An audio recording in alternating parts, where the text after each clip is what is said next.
Hello students, welcome to the inspire academics. तो हम लोग लास्ट क्लास में ऑर्गेनिक केमिस्ट्री पढ़ रहे थे, जिसमें कि हम नोमेनक्लेचर के बारे में समझ गए थे कि कैसे हमें नोमेनक्लेचर करना होता है ऑर्गेनिक कंपाउंड्स का। ओके, तो आज हम करने वाले हैं जैसे अगर एक कंपाउंड में किसी भी कंपाउंड में क्या होगा कि एक या एक से ज़्यादा जो फंक्शनल ग्रुप्स जुड़े हुए हैं, जैसे हम बोल सकते हैं पॉली फंक्शनल ग्रुप कंपाउंड्स। तो ऐसे कंपाउंड्स को हम नोमेनक्लेचर कैसे करेंगे, तो उसका जो प्रेफरेंस ऑर्डर था कि हम किसको मेजर फंक्शनल ग्रुप मानेंगे, वो हमने ऑलरेडी लास्ट क्लास में भी कवर कर लिया था, पढ़ लिया था हमने उसको। अब आज हम इसके नोमेनक्लेचर के कुछ एग्जांपल्स लेंगे, जिससे कि हमें समझ में आ जाए कि एग्जैक्टली हमें कैसे करना है ना नोमेनक्लेचर को।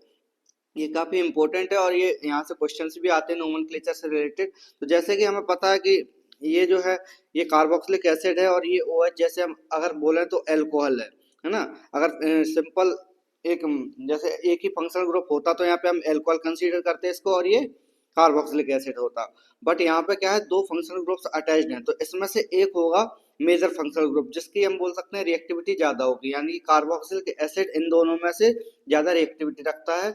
तो इसकी वजह से कार्बोक्सिलिक एसिड क्या है, मेजर फंक्शनल ग्रुप हो जाता है, और यही प्रॉपर्टीज को डिसाइड करता है। और ये जो रहेगा ये एज ए ब्रांच रहेगा हमारे पास OH ग्रुप। ओके, तो ऐसे हम नोमेनक्लेचर इसका करने वाले। तो यहाँ पे हम अगर देखें तो 1 2 3 है ना, इस टाइप से हम लोग इसकी नंबरिंग करेंगे 1 2 3। ओके, तो यहाँ पर सेकंड पोजीशन पे हमारा OH ग्रुप प्रेजेंट है, तो इसको हम बोलेंगे 2। हमें पता है OH को हम क्या बोलते हैं, हाइड्रोक्सी, है ना। जैसे हम इसको सफिक्स में लगाते थे तो अल्कोहल लगाते थे, और अगर हम इसको प्रीफिक्स में लगा रहे हैं तो हाइड्रोक्सी इसको हम बोलते हैं। ओके, और साथ में अगर हम इसको देखें तो प्रोपेनोइक एसिड ये हमारा बना हुआ है, क्या है, प्रोपेनोइक एसिड।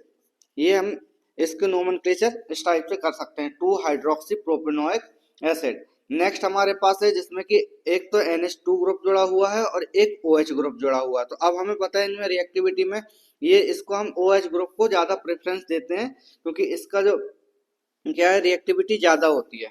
ओके, रिएक्टिविटी ज्यादा होने की वजह से इसमें हम क्या करेंगे कि OH को प्रेफरेंस देंगे। तो हम यहाँ से नंबरिंग स्टार्ट कर देते हैं, 1 2 3 4 एंड 5। ये कार्बन हो गई हमारे पास चेन।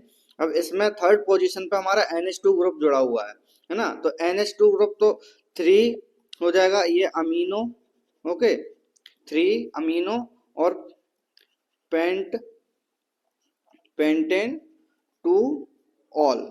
ओके, ये हमारा इसका नोमेनक्लेचर हो जाएगा। नेक्स्ट है हमारे पास ये वाला ग्रुप, है ना। ये वाला एग्जांपल दिया हुआ है जिसमें कि हम बोल सकते हैं इसका नोमेनक्लेचर अगर हम करें तो ये हो जाएगा क्या, 3 आएगा यहाँ पे, 3 ऑक्सो ब्यूटेन, क्या 3 oxo butane 1 oic acid. Okay, क्या हो गया हमारे पास 3 ऑक्सो ब्यूटेन, क्योंकि हमारे पास ऑक्सीजन यहाँ पे जुड़ा हुआ है, और 1 यहाँ से नंबरिंग स्टार्ट करेंगे 1 2 3 4।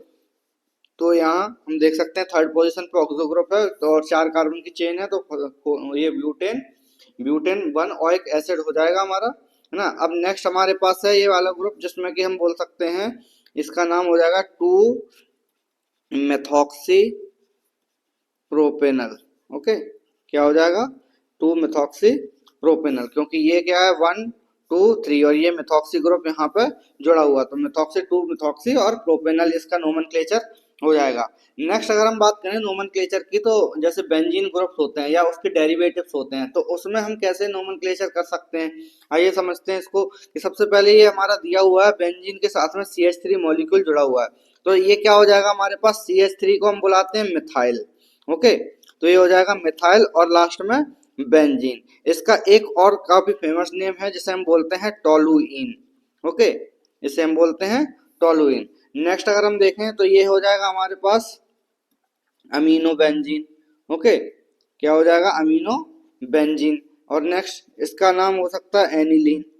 ओके, ये क्या हो गया, एनिलीन। नेक्स्ट अगर हम देखें तो OCH3 ये ग्रुप जुड़ा हुआ है, जिसका नाम हम बोल सकते हैं इसका मिथॉक्सी, है ना। क्या बोल देंगे हम इसको, मिथॉक्सी। और नेक्स्ट आ जाएगा बेंजीन, तो मिथॉक्सी बेंजीन, क्योंकि ये बेंजीन हमारा क्या है मेजर ग्रुप जुड़ा हुआ है, जिसमें कि मिथॉक्सी बेंजीन पूरा हो जाएगा। और इसको नाम देते हैं एनिसॉल। ओके, तो एनिसॉल हो गया हमारे पास। नेक्स्ट अगर हम देखें तो CH2 ग्रुप यहाँ पे डबल बॉन्ड के साथ में जुड़ा हुआ है, तो इसका नाम होता है हमारे पास, ऑलरेडी हम कर चुके हैं ये वाले सारे कंपाउंड्स, तो vinyl benzene. Okay, vinyl benzene, या फिर इसका नाम एक और होता है जिसे हम बोलते हैं स्टायरीन। ओके, काफी फेमस है इनके जो ये जो कॉमन नेम्स मैं लिख रहा हूँ एक तरफ से, ये बहुत फेमस है और बहुत ज्यादा इंपॉर्टेंट है। जब भी क्वेश्चन आता है तो इसका ही प्रेफरेंस ज्यादातर दे देते हैं, टोलुइन, एनिलीन और एनिसोल या फिर स्टायरीन, इनका ही नाम यूज किया जाता है। अब आता है N2Cl, ये बेंजीन की रिंग के साथ में जुड़ा हुआ, तो इसका नाम हो जाएगा हमारे पास क्या, benzene diazonium, benzene diazonium chloride. Okay, तो बेंजीन डाइएजोनियम क्लोराइड हो गया हमारे पास। अब यहाँ पे एक क्वेश्चन आता है कि जैसे हम इसमें क्या कर रहे थे, बेंजीन को बाद में लिख रहे थे, है ना, और बाकियों को सबको हम पहले लिख रहे थे, यानी कि एज अ प्रीफिक्स यूज कर रहे थे, और इसमें हमने डाइएजोनियम क्लोराइड को क्या किया, बाद में लिखा है, यानी कि सफिक्स यूज किया है। तो देखो, रिएक्टिविटी के बेसिस पे हम डिसाइड करते हैं, यानी कि ऐसे कंपाउंड जो कि ये ऐसे ग्रुप जो कि प्रॉपर्टीज को डिसाइड करें और रिएक्टिविटी में पार्टिसिपेट करें, तो उनके बेसिस पे हम नोमेनक्लेचर को करते हैं। जैसे कि इसमें डाइएजोनियम क्लोराइड लगा हुआ, तो बेंजीन की प्रॉपर्टी के साथ में ये उसके प्रॉपर्टीज को डिसाइड कर रहा है, तो इसीलिए हम इसमें क्या कर रहे हैं, डाइएजोनियम क्लोराइड को बाद में लिख रहे हैं। अब SO3H है हमारे पास, तो इसका नाम हो जाएगा क्या, benzene, okay, sulphonic acid, benzene sulphonic acid, क्योंकि इसका नाम है सल्फोनिक एसिड और इसका इसे हम बुलाते हैं क्या, बेंजीन, है ना, बेंजीन सल्फोनिक एसिड। नेक्स्ट अगर हम देखें तो NO2 है, इसका नाम सिंपल आपने पहले भी देखा हो, nitro benzene. Okay, nitro benzene. और अगर हम इसका नाम देखें तो बेंजल्डिहाइड, क्या, बेंजल्डिहाइड। नेक्स्ट हमारे पास है COOH, तो इसके बोल सकते हैं benzoic acid. Okay, I hope यहाँ तक समझ में आ रहा होगा, बेंजोइक एसिड। नेक्स्ट हमारे पास है COCl। ओके, COCl है हमारे पास, तो ये हो जाएगा हमारे पास benzoyl chloride. Okay, benzoyl chloride. Next है हमारे पास बेंजामाइड, क्या है हमारे पास, ये बेंजामाइड। और अगर हम नेक्स्ट के देखें, नेक्स्ट एग्जांपल हमारे पास हो जाएगा एसिटोफिनोन। ओके, बेंजीन को ये यहाँ पे क्या है, एसिटोफिनोन, ये हमारा नोमेनक्लेचर इसका हो जाएगा। नेक्स्ट अगर हम देखें तो यहाँ पे हेलोजन कंपाउंड्स जुड़े हुए हैं, हेलोजन ग्रुप्स, तो यहाँ पे अगर हम देखें तो इसका नाम तो सिंपल सा है, ये क्लोरोबेंजीन होता है। क्या होता है, क्लोरोबेंजीन। अब इसकी बात करते हैं तो यहाँ पे हमें करनी पड़ेगी नंबरिंग, यहाँ पे कार्बन की चेन की, तो 1 और 2 हो जाएगा यहाँ पे। तो ऐसे हम बुला सकते हैं क्या, 1 2 डाइक्लोरो, क्या हो जाएगा, 1 2 डाइक्लोरो, और फिर लास्ट में बेंजीन। Okay, 1 2 dichloro benzene. वैसे हम इसकी बात करें तो 1 2 3 4, है ना, 1 2 3 4, ये स्टार मत काउंट करना, स्टार तो ऐसे क्वेश्चन नंबर के लिए मैंने लगा रखा है। तो 1 2 3 4 यहाँ पे हम बोल सकते हैं क्या होगा, नंबरिंग हो जाएगी इसकी कार्बन की, और उसके बाद इसका नाम क्या हो जाएगा, 1 4 डाई ब्रोमो, क्या हो गया, 1 4 डाई ब्रोमो। नेक्स्ट हो जाएगा बेंजीन, तो ये हमारे पास नाम आ गया। Okay, 1 4 dibromo benzene. अब ऐसे ही हम और भी कंपाउंड्स के नाम लिख सकते हैं, बट अब हम यहाँ पे प्रैक्टिस अपनी खत्म करते हैं और नेक्स्ट टॉपिक पे हम मूव करते हैं, ठीक है। तो आइसोमेरिज्म क्या होगा, आइसोमेरिज्म हमारा नेक्स्ट टॉपिक, जिसमें कि हम बोल सकते हैं दोज कंपाउंड्स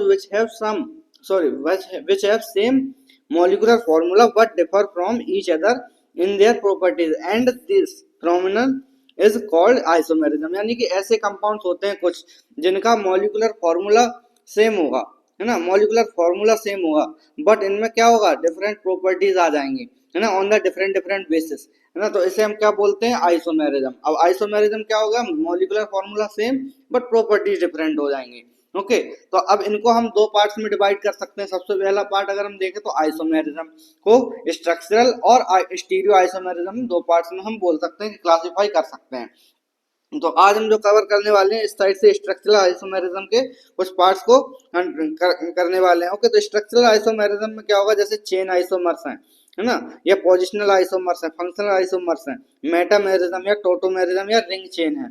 तो ये इस टाइप के हम जो स्ट्रक्चरल आइसोमर्स हैं इनके बारे में हम आज पढ़ने वाले हैं। तो स्ट्रक्चरल आइसोमर्स की अगर हम बात करें तो ये क्या होंगे, देखो, ये structural isomers have same molecular formula but different structure are called structural isomerism। यानी कि हम बोल सकते हैं ऐसे मॉलिक्यूल जिनका स्ट्रक्चर अलग अलग हो सकता है, है ना, क्या हो सकता है, स्ट्रक्चर अलग अलग हो बट मॉलिक्यूलर फॉर्मूला सेम हो। अब ऐसा कैसे पॉसिबल है? सबसे पहले अगर हम बात करें तो चेन आइसोमर्स आते हैं। चेन आइसोमर्स क्या होंगे, जैसे कि इसमें हम एग्जांपल के थ्रू समझें कि चेन का डिफरेंस होगा। जैसे कि अगर पहला एग्जांपल एन पेंटेन का ले रखा है, नॉर्मल पेंटेन है। अब सेकंड में हमने क्या किया, 2 मिथाइल ब्यूटेन ले रखा है, और थर्ड में एन सॉरी ये हमारा क्या हो जाएगा, थर्ड में नियोपेंटेन हो गया हमारा। तो ये इस टाइप से हम बोल सकते हैं कि different different branches but molecular structure same, यानी कि चेन अलग अलग टाइप से हम इसको बना सकते हैं।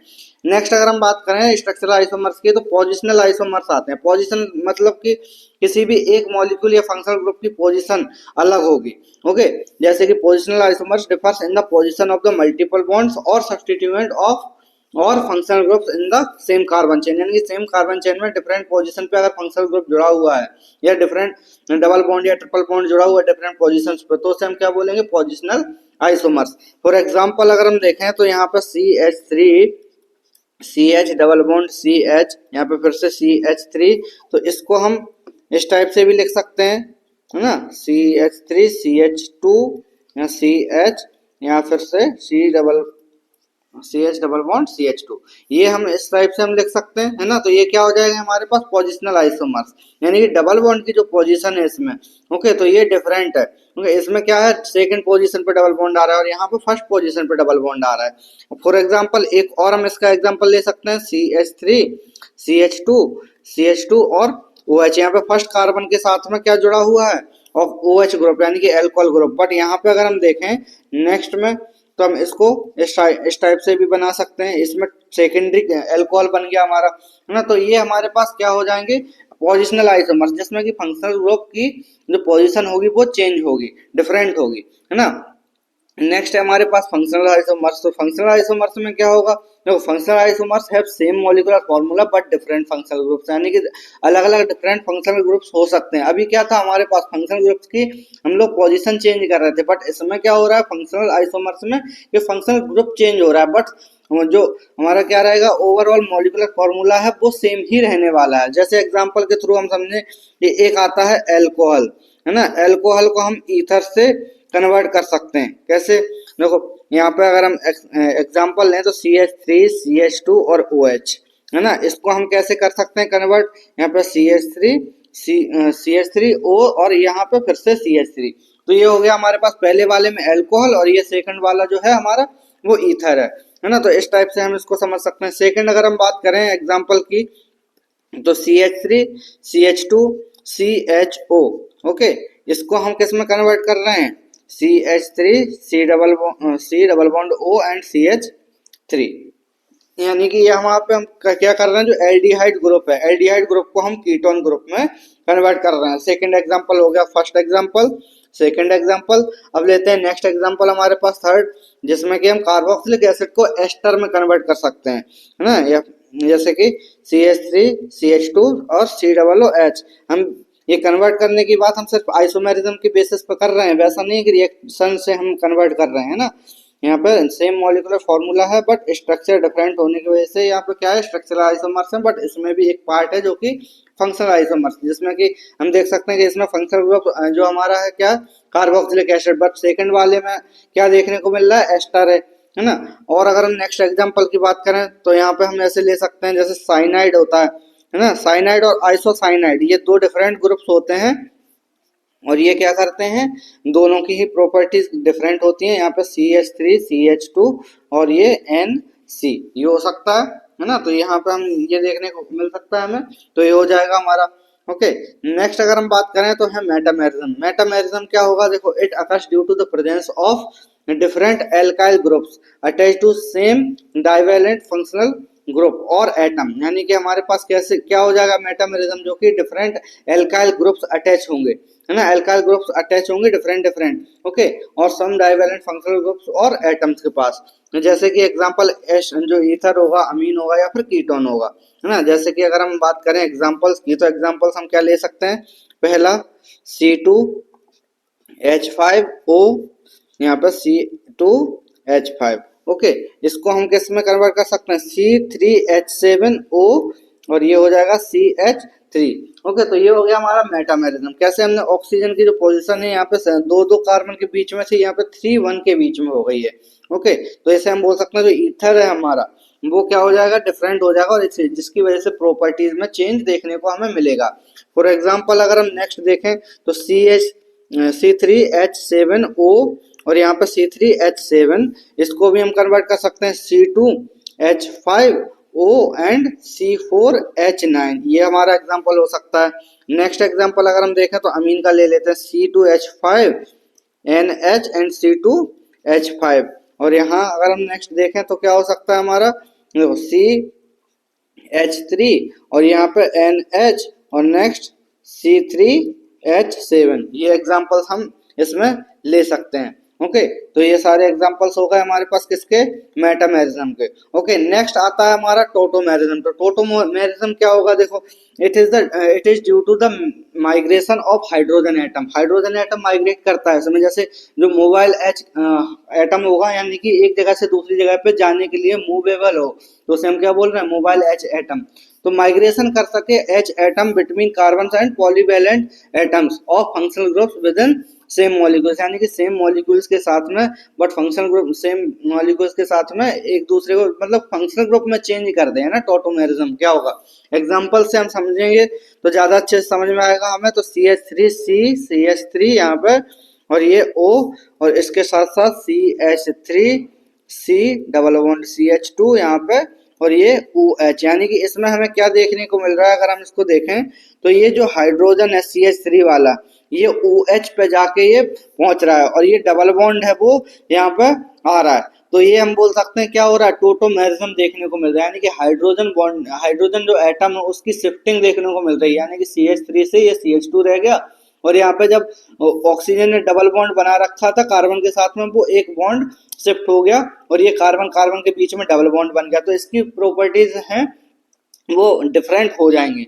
ओके, तो इस टाइप से हम समझ सकते हैं कि स्ट्रक्चरल आइसोमेरिज्म क्या होगा। ओके, नेक्स्ट है हमारे पास स्टीरियो आइसोमेरिज्म। तो स्टीरियो आइसोमेरिज्म को हम नेक्स्ट क्लास में करेंगे, आज की क्लास को यहीं तक रखते हैं, तो मिलते हैं नेक्स्ट क्लास में, तब तक के लिए bye bye, thanks for watching, like share and subscribe.